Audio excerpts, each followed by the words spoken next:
আসসালামু আলাইকুম। সবাইকে শুভেচ্ছা জানাচ্ছি। মাসুম মাহবুব দেখছেন ওপেন দ্য ইউটিউব চ্যানেল এবং মাসুম মাহবুব ফেসবুক পেজ। বেশ কিছু গুরুত্বপূর্ণ খবর দেব আজকের লাইভ সেশনে। আশা করি শুনতে এবং দেখতে পাচ্ছেন আপনারা।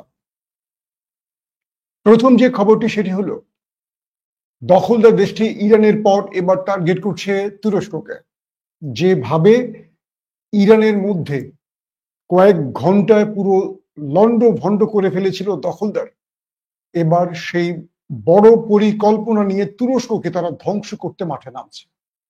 তুরস্কের গোয়েন্দা বাহিনী MIT সরকারকে সর্বোচ্চ সতর্ক সংকেত দিয়েছে। এ ব্যাপারে বিস্তারিত বলবো। দ্বিতীয় গুরুত্বপূর্ণ খবরটি হলো পাকিস্তান সফরে গেছে ইরানের প্রেসিডেন্ট মাসুদ পেজেশকিয়ান। গণমাধ্যম যা বলছে ভেতরে অন্য খবর পাওয়া যাচ্ছে। ইরানের এই সফরটি কেন খুবই গুরুত্বপূর্ণ, মধ্যপ্রাচ্যের বেশ কিছু নিউজ আউটলেট সেটাকে খুঁজে বের করেছে। এবং 3 নম্বর আরো কিছু গুরুত্বপূর্ণ খবর আছে। এর মধ্যে আমেরিকাকে পাল্টা জবাব দিতে রাশিয়ার সাবমেরিন পৌঁছে গেছে রাশিয়ার কোলের কাছে। অর্থাৎ আমেরিকাকে এবার পাল্টা জবাব দিবে রাশিয়ান সাবমেরিন। দর্শক, এছাড়া আরো অনেকগুলো গুরুত্বপূর্ণ খবর থাকবে, মধ্যপ্রাচ্য সহ আরো অনেক।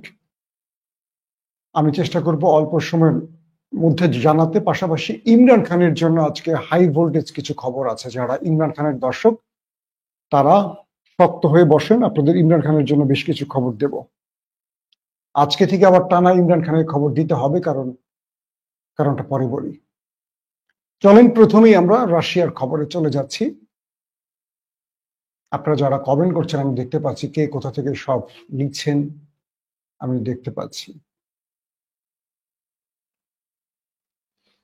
দর্শক, আমেরিকা রাশিয়াকে টার্গেট করে তার সাবমেরিন রাশিয়ার কোলের কাছে পাঠাচ্ছে এই ঘোষণা দিয়েছে। রাশিয়ার বিরুদ্ধে আমেরিকা তার এই সাবমেরিন হলো নিউক্লিয়ার সাবমেরিন বলা হচ্ছে।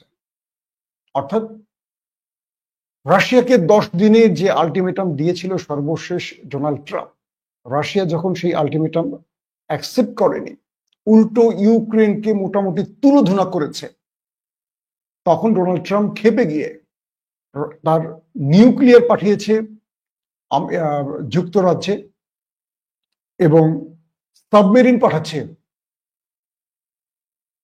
রাশিয়ার জলসীমার কাছাকাছি। অর্থাৎ আমেরিকা একটা বড় যুদ্ধের প্রস্তুতি নিচ্ছে রাশিয়ার বিরুদ্ধে। রাশিয়া তো থেমে যাবে না, রাশিয়াও পাল্টা প্রস্তুতি হিসাবে তার আকুলা ড্রাগন টাইপের যে ভয়ঙ্কর সাবমেরিন, নিউক্লিয়ার সাবমেরিন, এটিও পাঠাচ্ছে আমেরিকার কাছাকাছি। অর্থাৎ যেখান থেকে আমেরিকা আঘাত করলে আমেরিকাকে পাল্টা জবাব দেয়া যায়, সেই রকম একটি জায়গায় পৌঁছে গেছে রাশিয়ার আকুলা। এই ড্রাগন টাইপের সাবমেরিনটিকে বলা হয় খুবই ভয়ঙ্কর একটি সাবমেরিন। এটি পানির বহু গভীরে চলে যেতে পারে। টর্পেডো বা এখান থেকে যে শত্রুকে আঘাত করার যে টার্গেটগুলো নির্ভুলভাবে আঘাত করা যায়, শত্রুর যে কোনো আক্রমণকে পাল্টা প্রতিহত করা সব ব্যবস্থা এই সাবমেরিনে রয়েছে।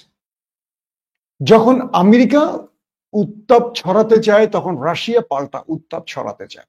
এখন এই দুটো দেশের মধ্যে এই হাড্ডাহাড্ডি লড়াইটা শুরু হয়ে গেছে এবং বলা হচ্ছে রাশিয়া যখন ইউরোপকে টার্গেট করে তার নিউক্লিয়ারকে রেডি করছে, তখন আমেরিকা লন্ডনকে সতর্ক করে বা যুক্তরাজ্যের কাছে তার নিউক্লিয়ার পাঠাচ্ছে। এটা আমি কিন্তু অনেকদিন আগে আপনাদের বলেছিলাম। তার মানে এই যুদ্ধটা নিউক্লিয়ার যুদ্ধের দিকে চলে যাচ্ছে। সাবমেরিন বলি আর যেটাই বলি, পানির নিচে বলি আর উপরে বলি, সব নিউক্লিয়ার সিস্টেমগুলো এখন রেডি হচ্ছে, ওয়ারহেডগুলো রেডি হচ্ছে। আসেন 2 নম্বর খবরে। অস্ট্রেলিয়াতে সিডনিতে হাজারো মানুষ রাস্তায় নেমে এসে ফিলিস্তিনের পক্ষে। এবং সেই বিক্ষোভে জুলিয়ান অ্যাসাঞ্জের মতো উইকিলিক্সের, মনে আছে আপনাদের, তিনিও নেমেছেন। অস্ট্রেলিয়ার অনেক রাজনীতিবিদ, বড় বড় রাজনীতিবিদরাও মাঠে নেমেছেন, বামপন্থীরাও মাঠে নেমেছেন, এবং অস্ট্রেলিয়ার সরকারকে চাপ দেয়া হচ্ছে যেন দখলদারদের বিরুদ্ধে বড় কোনো রাষ্ট্রীয় ব্যবস্থা গ্রহণ করে অস্ট্রেলিয়ার সরকার। ইতিমধ্যে অস্ট্রেলিয়ার সরকার জানিয়েছে তারা ফিলিস্তিনকে স্বীকৃতি দিতে পজিটিভ চিন্তা করছে, অর্থাৎ দু রাষ্ট্রের ভিত্তিতে যে সমাধান, সেই সমাধানে অস্ট্রেলিয়া পজিটিভ চিন্তা করছে। ইসরায়েল যেমন রাষ্ট্র হবে, ফিলিস্তিনও তেমন একটি রাষ্ট্র হবে, এই রাষ্ট্রের দিকেই অস্ট্রেলিয়া এগুচ্ছে বলে গণমাধ্যমগুলো বলছে। এবং আজকে যারা অস্ট্রেলিয়ার সিডনিতে রাস্তায় নেমেছে হাজারো মানুষ, এবং তারা বলছে একটি জাতিকে এভাবে শেষ করে দিচ্ছে, শিশুদেরকে খাদ্য না দিয়ে, অর্থাৎ শিশুদেরকে ক্ষুধায় মৃত্যু, এটা যে কি ভয়ঙ্কর দৃশ্য, এটা কিভাবে বিশ্ব মেনে নিচ্ছে। যারা অস্ট্রেলিয়ার রাজপথে নেমেছে তারা দখলদারদের বিরুদ্ধে প্রকাশ্যে স্লোগান তুলেছে, এবং তাদের এই জেনোসাইডকে অথবা নারী শিশুদেরকে যেভাবে তারা না খাইয়ে মারছে, ক্ষুধায় মারছে, এই দৃশ্যগুলোকে তারা তুলে ধরছে সেই বিক্ষোভে, এবং অস্ট্রেলিয়া সরকারের উপর ব্যাপক চাপ তৈরি করছে অস্ট্রেলিয়ার হাজারো জনগণ। তৃতীয় গুরুত্বপূর্ণ খবরটি হলো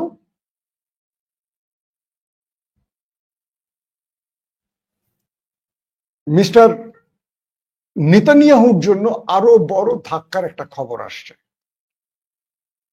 সেটি হলো ইরানে দখলদার দেশটি যে আক্রমণ করেছিল, তাদের ড্রোন অপারেটর এবং যারা যুদ্ধ বিমানগুলো ফ্লাই করে উড়িয়ে ইরানে এসে স্ট্রাইক চালিয়েছিল, এদের সবার তালিকা ইরান সংগ্রহ করে ফেলেছে। ইরানের গণমাধ্যমগুলো জানিয়েছে আজকে যে যারা ইরানে আক্রমণ করেছে সেই সব পাইলট, সেনা অফিসার, ড্রোন অপারেটর, এদের ঠিকানা, নাম, ছবি, এভরিথিং ম্যানেজ করে ফেলেছে, এবং দু একজনের নাম ঠিকানা প্রকাশও করেছে ইরান, এবং স্যাটেলাইট লোকেশনের মাধ্যমে এদের অবস্থান, এরা কোথায় থাকে, বাড়ি কোথায়, সব বের করেছে ইরান। ইরান বলছে ইরানের মধ্যে যে 20 জন গুরুত্বপূর্ণ ব্যক্তিকে দখলদাররা মেরেছে, এর প্রতিশোধ হিসেবে দখলদারদের যারা ইরানের ভেতরে আক্রমণ করেছে, তাদের সেনা অফিসারদের মেরেছে, পরমাণু বিজ্ঞানীদের মেরেছে, এবার তাদের টার্গেট করে ওপারে পাঠাবে ইরান। বুঝতে পারছেন? ইরানের আরেকটি দাবিতে বলা হয়েছে তাদের অনেক সেনা অফিসার, ইরান শুধু মুখে না, ইরান এই কাজ যে শুরু করেছে তার ইঙ্গিত দিয়ে বলেছে দখলদারদের অনেক সেনাকে টার্গেট করে ইতিমধ্যে হামলাও করা হয়েছে, তাদের উপর আক্রমণ ইরান শুরুও করেছে,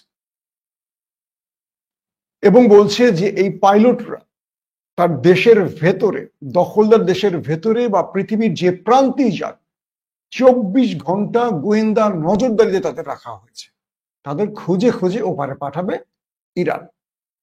এবং এই সংবাদটি দিয়ে ইরান ব্রেক করেনি, দুজনের নাম ঠিকানাও বলেছে।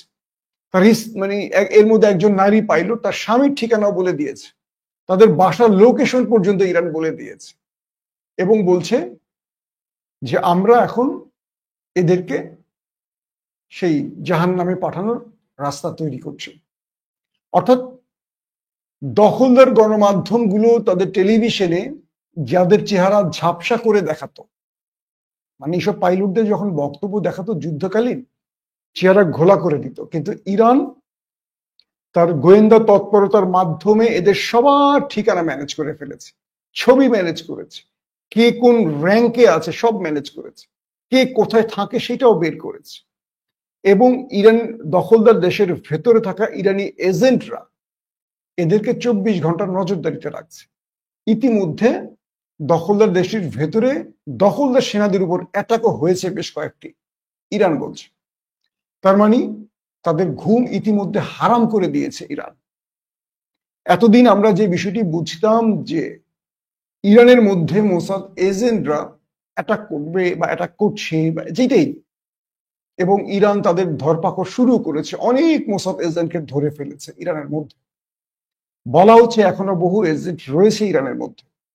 এবার তাদেরকে টাফ টাইম দেওয়ার জন্য ইরান তাদের এজেন্টকে দখলদার দেশের ভিতরে অ্যাক্টিভ করে দিয়েছে, এবং এই দখলদাররা যাতে তার এজেন্টকে ব্যবহার করে ইরানের মধ্যে বড় অপারেশন চালাতে না পারে, তাই তাদের মানে তেল আভিভের ভেতরে ইরানি এজেন্টদেরকে অ্যাক্টিভ করে তাদের মাধ্যমে ইরান এই খবরটি প্রচার করেছে। এখানে দুটো বিষয়, ইরান পারত এই বিষয়টিকে গোপন রাখতে, কিন্তু প্রকাশ্যে আনলো কেন? আমি যেটা বুঝি, ইরান এই খবরটি প্রকাশ্যে এনেছে তার প্রধান কারণ, ইসরায়েল তো প্রকাশ্যে আনে না। ইসরায়েল অপারেশন করে, ইসরায়েল সেই অপারেশনের মাধ্যমে তারা ইরানকে ক্ষতিগ্রস্ত করে, কিন্তু ইসরায়েল যেটা ফ্লাশ করে না, ইরান ফ্লাশ করছে কেন? ইরান ফ্লাশ করার পেছনে দুটো কারণ আছে। এক, ইরান তাদেরকে বোঝাতে চায় যে তুমি আমার দেশের ভেতরে তোমার এজেন্সিকে অ্যাক্টিভ রেখে যদি অ্যাটাক করো, তাহলে আমার এজেন্সি তোমার দেশের ভেতরে এই কাজটা করবে। অতএব তুমি আমার দেশের ভেতরে এটা করার আগে ভেবে চিন্তে করো। এটা একটা ওদেরকে চাপে রাখার কৌশল ইরানের, এই একটি বিষয়।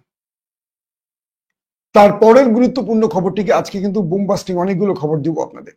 আমি চেষ্টা করি আমার এই লাইভ সেশনে একটা দুটা খবর নিয়ে বিশ্লেষণ করতে না, অনেকগুলো খবরকে টেনে আনতে। হয়তো আমি যদি চিন্তা করতাম যে এই খবরগুলোকে ছোট ছোট করে অনেকগুলো ভিডিও করতে, সেটা কিন্তু আপনাদের জন্য ভালো হতো, আমার জন্য বেশি লাভজনক হতো। কিন্তু আমি চাই যে সারাদিন আপনারা যারা খবর দেখতে বসেন একসঙ্গে সকল খবর পেয়ে যান। এই জন্য আমি একসঙ্গে সমস্ত খবরগুলোকে কম্পাইল করার চেষ্টা করি। আগামীতে একটু খবরের সংখ্যা বাড়াতে হবে, কারণ অনেক দর্শক আমাকে সকাল দুপুর বিকেল নক দিচ্ছেন। আসেন, তারপরের খবরটা হলো, পাকিস্তান সফরে গেছেন ইরানের প্রেসিডেন্ট মাসুদ পেজিশকিয়ান। এটা পুরনো খবর, দুদিন আগের খবর বা একদিন আগের খবর। খবরটা এখানে না, খবরটা হলো কেন মাসুদ পেজিশকিয়ান গেছেন। মাসুদ পেজিশকিয়ান মূলত তুরস্কের একটি বার্তাও পেয়েছেন, যে বার্তাটি ইরানকে দেয়া হয়েছে তুরস্কের পক্ষ থেকে।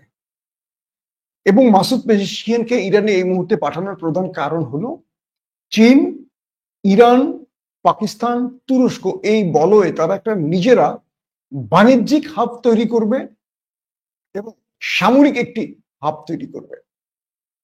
দুটো বিষয় খেয়াল করবে।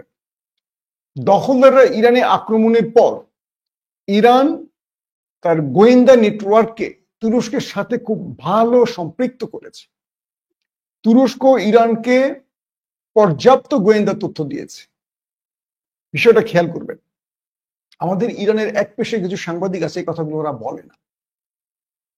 যখন প্রথম দিন ইরানের মেরুদণ্ড ভেঙে দিয়েছিল দখলদাররা, এরপর তুরস্কের MIT বা আদার্স ইন্টেলিজেন্স গুলো ইরানকে একটা বিশাল সাপোর্ট দিয়েছে, এটা প্রকাশ করেনি। তবে ইরানের গণমাধ্যম কর্মীরা এই তথ্যগুলো আমাদের সাথে কথা বলে ফেলেন। গণমাধ্যমে এগুলো চুপ, এগুলো কিন্তু ইসরায়েল জানে, CIA বা মোসাদ জানে, বা সিনব্যাদ জানে।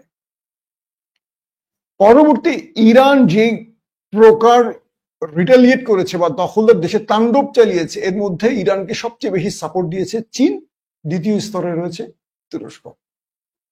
চীনের নামটি আসছে, তুরস্ক সেখানে যেহেতু ন্যাটোর দেশ একটু নিজেকে হিডেন রেখেছে। পাকিস্তানে মূলত গেছে মাসুদ পেজিশকিয়ান, তার প্রধান কারণ হলো একমাত্র মুসলিম পারমাণবিক দেশ পাকিস্তান। পাকিস্তানের সামরিক বাহিনী খুবই স্ট্রং। পৃথিবীর চতুর্থ সামরিক শক্তিশালী দেশ ভারতকে কয়েক ঘন্টার যুদ্ধে পরাজিত করেছে পাকিস্তানের এয়ারফোর্স। ক্রিকেটে সবচেয়ে ডেঞ্জার জোন বলা হয় পাকিস্তানের বোলারদের। এখন পর্যন্ত পৃথিবীর বিখ্যাত বোলারদের মধ্যে পাকিস্তান তালিকা সবার উপরে। এখানে পাকিস্তানিদের একটা জিনিস খেয়াল করবে, যে বোলারগুলো আসে একটা পর একটা সিরিজ বিশ্বকাপায়, তেমনি পাকিস্তান সেনাবাহিনীর এয়ারফোর্স খুব বিপজ্জনক। সেটা F-35 তাদের হাতে ধরায় দেন, খেলা দেখাবে। F-16 তো তাদের কাছে আছে, J-10C, JF-17 থান্ডার। তো ভারতের হাতে রাফায়েল, S-400, 29 সুখাই সবকিছুকেই নাকালি চুবানি খাইয়ে দিয়েছে কয়েক ঘন্টায় পাকিস্তান। তো এবার ভারতের মতো দেশকে যখন কয়েক ঘন্টা টেক্কা দিয়ে দিল পাকিস্তান, পাকিস্তানের মূল্য বেড়ে গেছে অনেক দেশের কাছে। ইরান এবং পাকিস্তানের সীমান্ত আছে। ইরান বাণিজ্যিক কারণ দেখিয়ে এই সম্পর্ক তৈরি করলেও মূলত ইরান পাকিস্তানের কাছ থেকে সামরিক সহযোগিতা চাইছে গোপনে। ধরে নেন পারমাণবিক বোমা তৈরির ক্ষেত্রে পাকিস্তানের সাপোর্ট লাগতে পারে। অনেক বিজ্ঞানী তো ইরানের মারা গেছে না পরমাণু বিজ্ঞানী। আপনি কি জানেন এই কাদের, যিনি পাকিস্তানের এই পরমাণু বানিয়েছেন, এই বোমাটা বানাইছেন, তিনি কিন্তু এই ফর্মুলা ইরানকেও দিয়েছেন। ইরান সেই ফর্মুলাই আগাচ্ছে, আজকে না, এটা বহু আগের কথা। একটু গুগল ঘাটলি পাবেন আপনারা। তো ইন্টারেস্টিং ব্যাপার। এবং এই ব্যক্তি বাংলাদেশকে এরশাদের আমলে প্রেসক্রিপশন দিছিল নিউক্লিয়ার বোমা তৈরির। বাংলাদেশ কাজ শুরু করতে গেছিল, ভারতের চাপে এরশাদ থেমে গেছিল।